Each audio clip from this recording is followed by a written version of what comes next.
మా టెర్రస్ గార్డెన్లో పూసిన పూలండి. సంపెంగ పువ్వు చూడండి ఎంత బాగా పూసిందోను. ఇవాళ ఏంటంటే మనం డాబా స్టైల్లోనండి మిల్క్ పరాటా అండ్ కర్రీ అండి. కర్రీ బాగుంటుంది. దాల్చిన చెక్క, జాపత్రి, ఏలక్కాయ, లవంగ, టమాటాలు, ఇది ఇద్దరికి సరిపడే కర్రీ అండి. బంగాళదుంప, బీన్స్, నెక్స్ట్ ఏమో కాజు, క్యారెట్ కొంచెం వేసుకుంటే ఫుల్ మకానా కూడా వేసేసుకోండి. ఇవన్నీ వేసేసి కుక్కర్లో 1 విజిల్ వచ్చేలాగా ఉడికించండి. మనం సెమీగా కుక్ చేసుకుంటే సరిపోతుందండి, పూర్తిగా వద్దు. ఇవి ఉడికిపోయిన తర్వాత ఏంటంటే టమాటా మీద ఇలాగా మనం పీల్ చేసేయాలంటే పైన తొక్క. నెక్స్ట్ ఏంటంటే మూకుడు కాలేసి కొంచెం ఆయిల్ వేసేసుకుని ఇదేంటంటే టమాటా, క్యారెట్ ఆ వాటర్ వేసేసి గ్రేవీలాగా చేసేసాను అనమాట. అది ఉడుకుతూ ఉంటుంది. ఈ లోపల మనం ఏంటంటే గోధుమ పిండి తీసుకుని అందులో కొంచెం చిటికెడు ఉప్పు, చిటికెడు పంచదార, 1 స్పూన్ పాల పౌడర్ వేసానండి. పాలతోటి కలుపుకోవాలన్నమాట.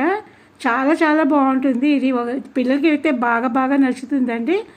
లూజ్గాను వద్దు, గట్టిగాను వద్దండి, సెమీగా కలుపుకోండి. ఈ కర్రీ బాగా ఉడికిపోయిన తర్వాత ఉడికిపోయిన కూర ముక్కలన్నీ తీసుకొచ్చి అందులో వేసేయాలండి. ఇదేంటంటే మసాలా ఎక్కువగా ఉండదన్నమాట, చాలా బాగుంటుంది. ఉల్లిపాయలు వేసుకునే వాళ్ళు ఆ క్యారెట్లు అవి ఉడికించుకునేటప్పుడే ఆనియన్ కూడా వేసేసుకోండి. నేను ఆనియన్ తిన్నాను కాబట్టి వేయటం లేదు. ఇదేంటంటే నేను స్క్వేర్ చపాతీలాగా చేస్తున్నానండి. ఇలా ఫోల్డ్ చేసుకుని మీరు రౌండ్గా చేసుకున్నా, ట్రయాంగిల్గా చేసుకున్నా ఫోల్డ్ మాత్రం చేసుకోండి. అప్పుడే బాగా ఉంటుందన్నమాట. చపాతీ మెత్తగా ఉంటుందన్నమాట మనకి.